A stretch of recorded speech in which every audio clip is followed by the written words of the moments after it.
Welcome to the LeaderCast podcast, a weekly deep dive into the stories that transformed our guests into leaders worth following. I'm your host, Joe Boyd.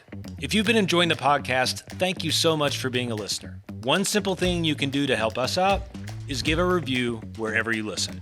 Today's guest is Don Schmincke. He is a world-renowned academic researcher who's worked with over 7,000 CEOs to help them figure out what it means to win.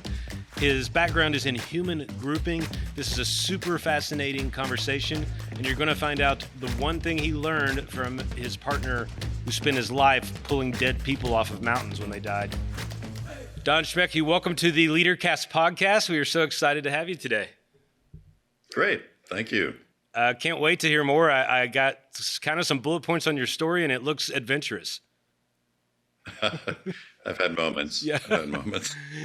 For those of us that aren't aware of your work, could you kind of tell us what you do, what you're into today, and what your kind of purpose and passion is in the world, and then maybe we'll back up and see how you got here.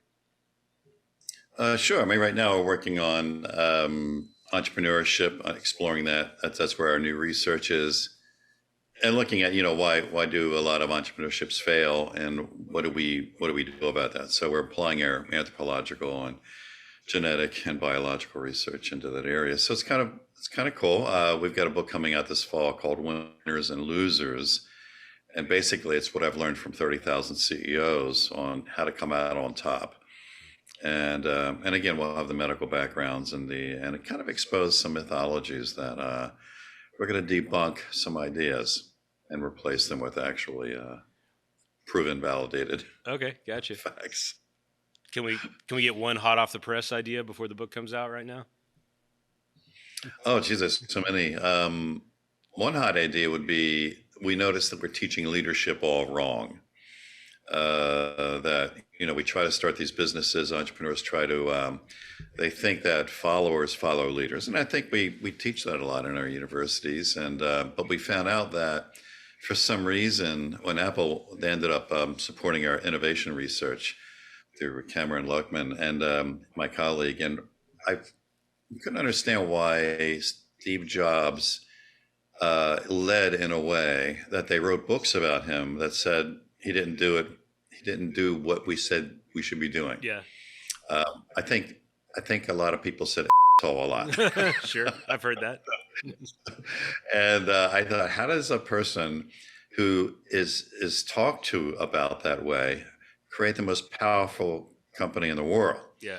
I mean, have we changed our MBA education to say, hey, look, we missed something because this guy violated what we teach, and yet he created the most powerful company? But for me, that was the question. So I thought somebody should ask it. Yeah. So I asked it. And what we found out is that he wasn't alone. There were a lot of great leaders throughout history who were assholes, and they ended up creating powerful followers. So it really, our conclusion from the research was that followers don't follow leaders like we're teaching. They're following the story you represent. So we started applying a Viking technique called a compelling saga.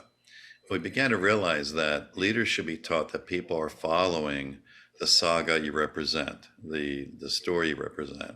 And then when we started doing that, we started seeing companies turn around. We started seeing sales growth go 3 to 5, in some cases 10 times higher than they were before. And that's when all of a sudden we started getting a lot of requests for speeches and workshops and things like that. So that's just one of the myths that we've been debunking over the years. And I don't know, CEOs love it. I mean, like I said, I've trained about 30,000 CEOs, and they love the science, they love the validation and the results from it. Okay. I may want to come back to that because my general working hypothesis is the world needs less assholes. So we'll see. Maybe we'll come back to that and find out if that's true or not at the end. Let's go back though. I know you have an academic background and all this, but would you mind take us way back to the beginning when you were a young lad trying to think about maybe what inspires you, what you might want to do with your life, even as a kid, what things were fascinating you? Could you just give us a window into those early years and what you were into and thinking about? I think it was the police telling me I'd have to repeat my senior year because I had hooked my entire senior year of high school. There you go. So that was an opening event. And I mean, I was in rock bands. I was trying to be cool. I still try to be cool today, but it's not working The out older you like it get, used to. they see through it. That's what I'm finding. You're right. Yeah, it kind of slips away. But I was just bored. I mean, I didn't find. So anyway, they said, look, you got like 2 months to do your entire senior year, and I was like, game on. And the teachers were great. They all rallied and supported me and gave me all the books I had to read and all these tests I had to take. So in 2 months, I did like my entire senior year. But what changed for me is I was working in my uncle's gas station, and I noticed that all the guys with the great cars had education. So I thought, well, maybe I should drop out of rock bands and get an education. So there was a community college up the street, and I started going there, and they didn't care whether I showed up because they had my money. I thought that was interesting. So I got motivated, and I got exposed to a lot of things that I wanted to learn about, the early days of electronics and computers and anthropology and this and that. But a couple of people saw something in me. One was a person who was running student activities that I was actually heading up at the time, and her husband, she came out of Boston, Cambridge area. Her husband was an MIT grad, and there was this physics professor who was a retired MIT grad. He was just teaching for fun at the local college, and they both said, "Why don't you go to apply to MIT?" And I was like, I have no idea what that is. It's like, was that a trade school? I mean, I didn't know what the heck it was. And so I did because they said I should, and I went through a battery of tests, which is a lot of grueling testing, and I got in. And so next thing I know, I'm in Cambridge trying to figure out what is this all about. But it really opened up the door to areas of science and engineering I never had an opportunity to explore before. And they were very open for students to explore whatever areas they wanted. I ended up automating the Harvard MIT biomedical laboratory. I ended up getting involved in the early AI, artificial intelligence development. I ended up working on nuclear missile guidance systems. And I just, it was fabulous. And that's when I began to notice humans. So I did part of my degree in planetary physics. And in planetary physics, I started noticing this planet, and I noticed humans, and then I became fascinated with how humans group. So I left, graduated, went to Hopkins to do my graduate research, ended up teaching there in the area of studying human grouping behaviors. And again, I had access to a lot of brilliant people, and I got attached to the executive MBA program. So I started hanging out with a lot of executives, and I began seeing what they were struggling with around the failure rate of management theory. And that took me into a whole different direction. So I was asked to see if there's a biological primal pattern that's driving profitability and growth. Gotcha. Wow. So, could I explain why management theories fail to implement at such high rates? And like if you go on Google Scholar and do a search for management theory failure, you'll get over like 5 million hits of scholarly papers published on this. Yeah.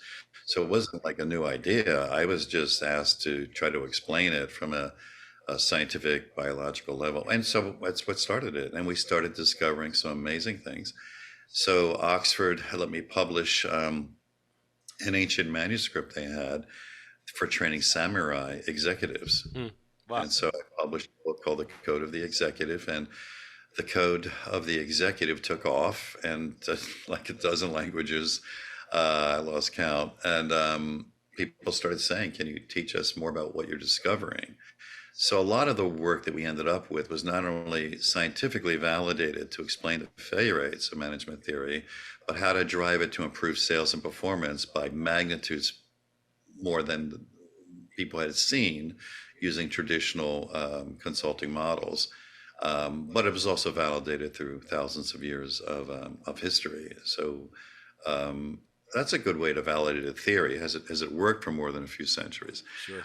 So that's what happened. That's how I got here. So now I train about 700 to 1,000 CEOs a year, and write books, and we work with companies, and I'm having a ball. I'm learning, and I'm hanging around some brilliant people. I'm just yesterday, I had lunch with George Stalk, who developed the lean manufacturing revolution 20 years ago. And he's got a number of Harvard Business Review articles.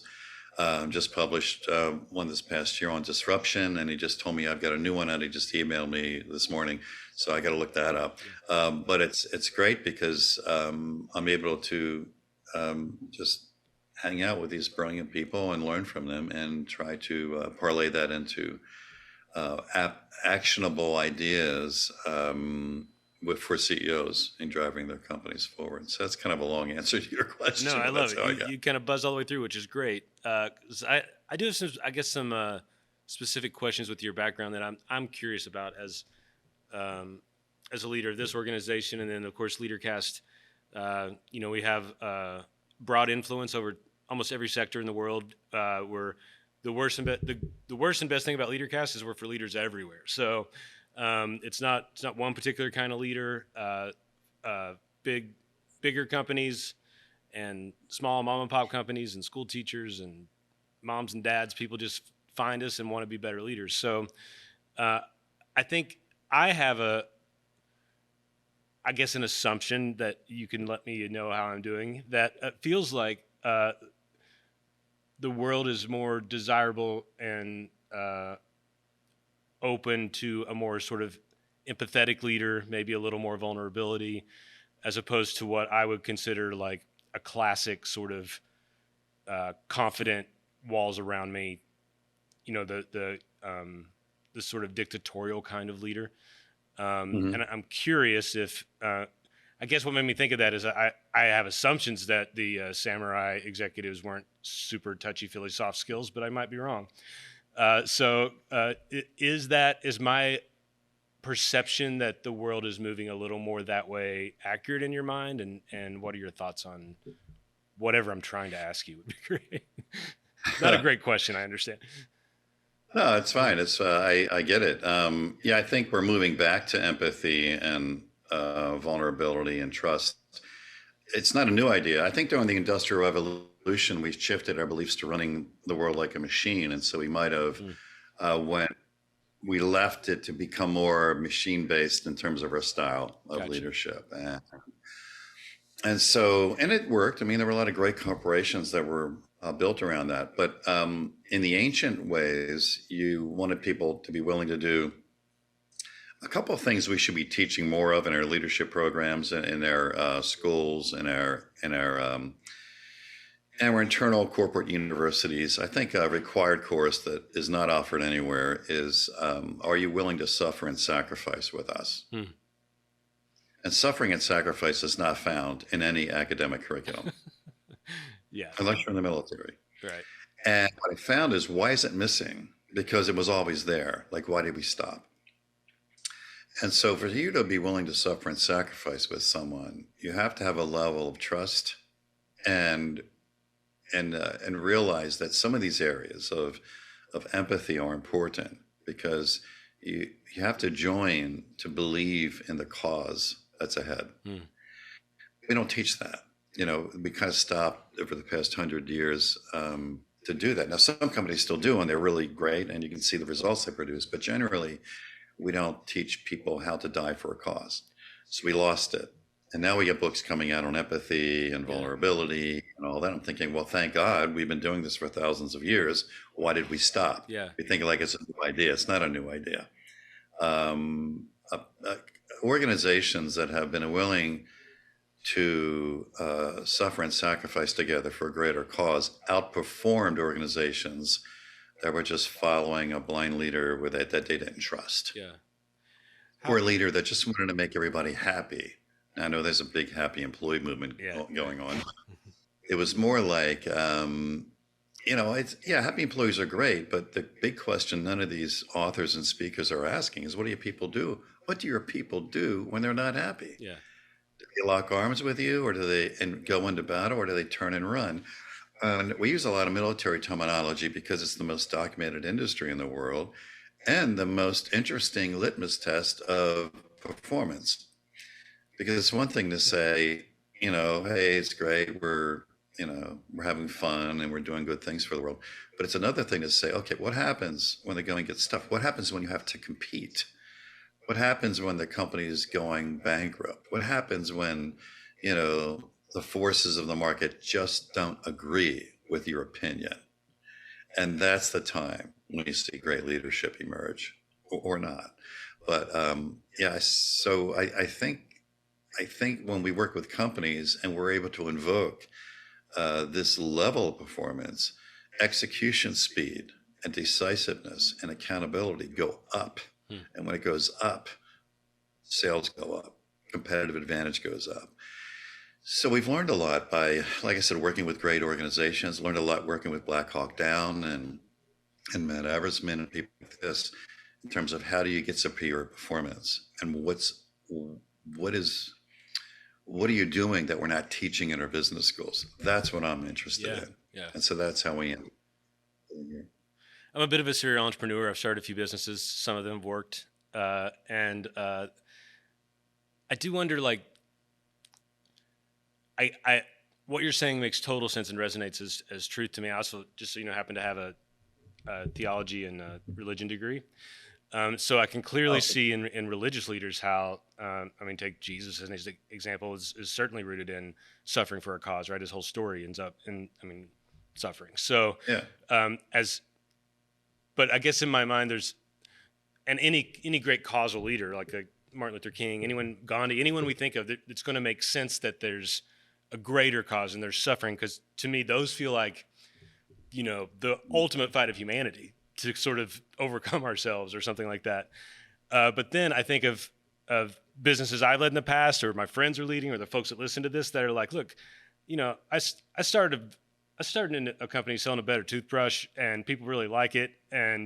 But even I, as the leader, don't wake up in the morning and think this is my great cause in the world. It's just a nice little company I'm running. So for a lot of us that get that, but don't honestly in ourselves see maybe we think there are more important causes in the world than what I'm doing every day, but I'm doing a good thing.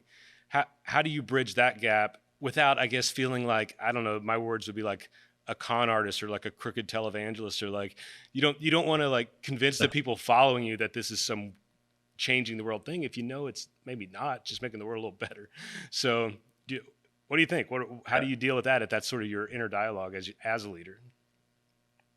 Oh, I remind people that, I don't know, maybe you're selling a commodity product like coffee or tennis shoes. Yeah. What happened? It became explosive. Yeah. It's like $500 for a pair of tennis shoes. Are you kidding me? Really? Yeah. Or $5 for a cup of coffee? Really? Like, what happened? Yeah. Well, what happened is somebody had something. They thought something. They saw something that was different, and they were able to create some meaning around it. So what we have found is that it's interesting. Simon Sinek's coach, Mark Levy, who's a great brand guy. I got him working with me because I'm like, what do I do with all this research? Yeah. And, thousands of CEOs and companies are working with. And he said, okay, let me take a look at that. But one of the things that came out of it was he had to do a talk at a major conference on what's your definition of strategy. And he went and interviewed the top minds and the top CEOs in industry. And he said, Don, your definition was the biggest buzz of the conference for days. And I said, what? He goes, basically, the best way to look at it is, what does winning mean and how do we do it? Yeah.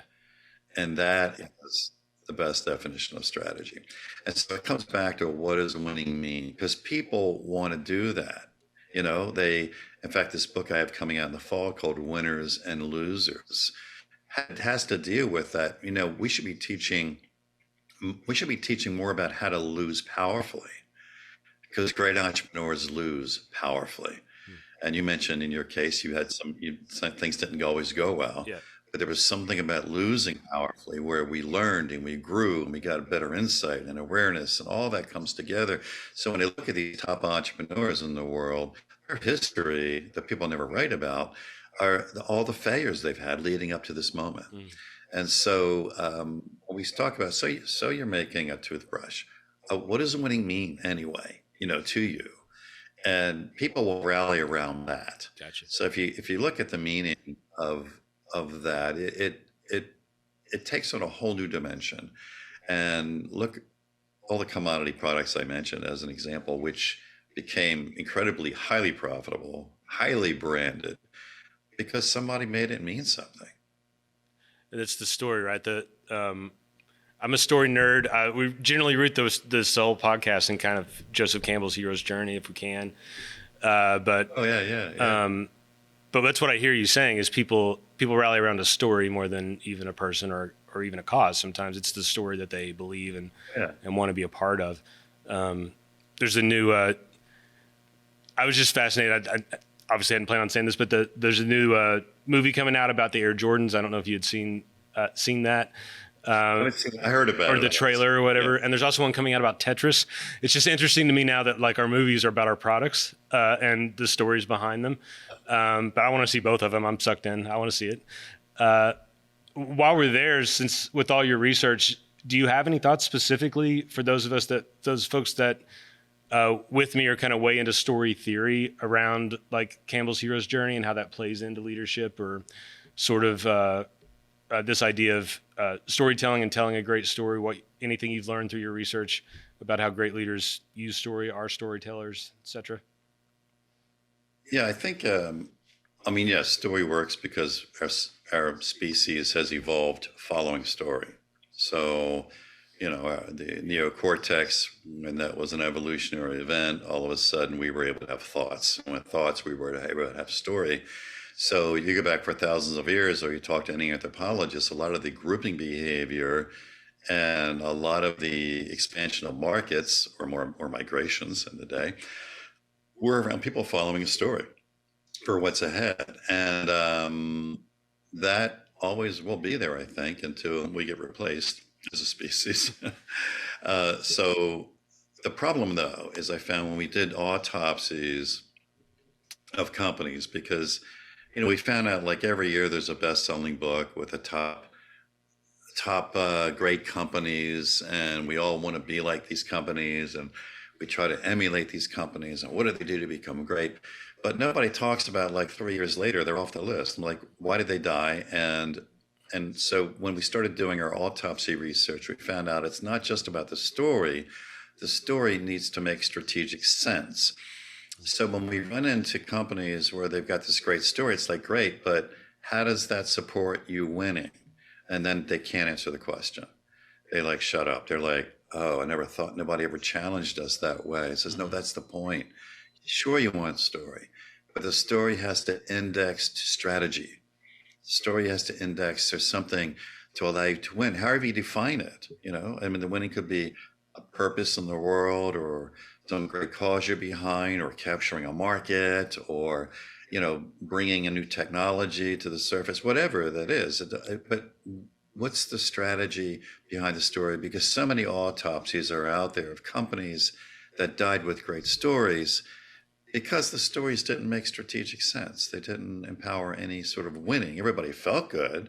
It was a great rally. It was a great cause, but it didn't mean anything when it came to winning. What do you do if someone's listening to this and maybe they're leading something that's going pretty well, but as they hear you talk, they're like, I don't really know what we're trying to do, like what our win is. Like as a leader, when you have that realization, like I should probably figure this out. What's the first thing you need to do as a leader when you start to realize that? I'd say figure it out. Yeah. I'd say, it's time to go back, because we found that here's another myth you asked me earlier. Yeah. What myths are we debunking? And here's another myth that might help these people. And that is the myth that we're doing strategic planning, and we're not. When we look at the autopsies and we review, we have a lot of CEOs saying, hey, can you look at our plan? Like, what's missing? We find that most strategic plans are tactical. So that's the thing. A lot of us are doing strategic planning, and we're not. We're really developing tactical plans that are analytical, that came out of, well, we did this great SWOT analysis and this analysis and that analysis, but none of that strategy. That's all tactics. Because the strategy is around, when you look at companies that start off and they're small business, and all the management consultants and industry experts say they're never going to make it. They're never going to make it.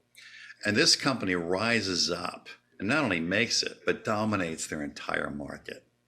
At that point, all the consultants shut up. Sure. They just shut up. Yeah. This small company became huge, became big.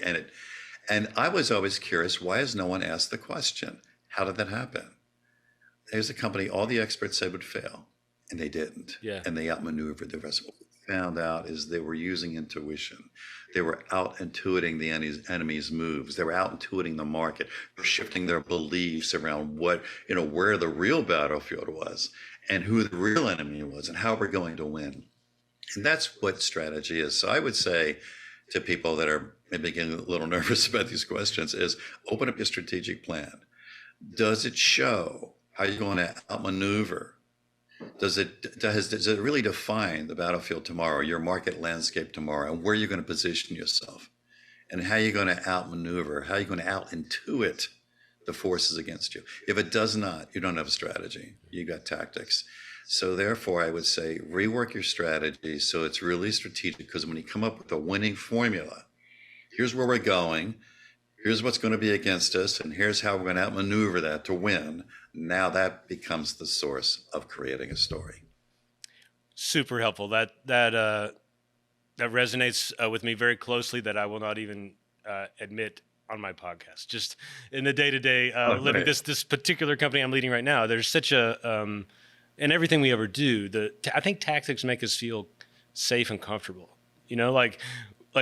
in control. And so, and I hear you differentiating that between strategy, which sometimes probably feels like you were talking about. May include some suffering and some risk, but that's probably what it's all about. So, you have an interesting point there. You have an interesting point, if I may. It is about safety, because when we did our models, we try to unearth the ancient model our ancestors used that apply today. It's leaders lead by altering the decisions of their humans, and how they alter and align those decisions is by altering their beliefs.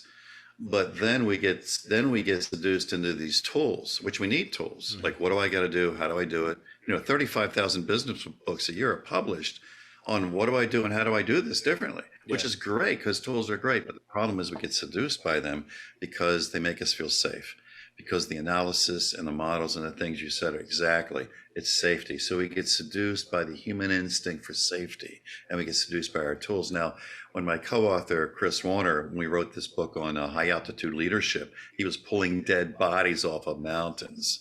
And he's probably the top rescue climber in the world. And I was climbing with Chris, and we did this NBC thing with K2, and that's where the book came out. We did it live, high altitude leadership.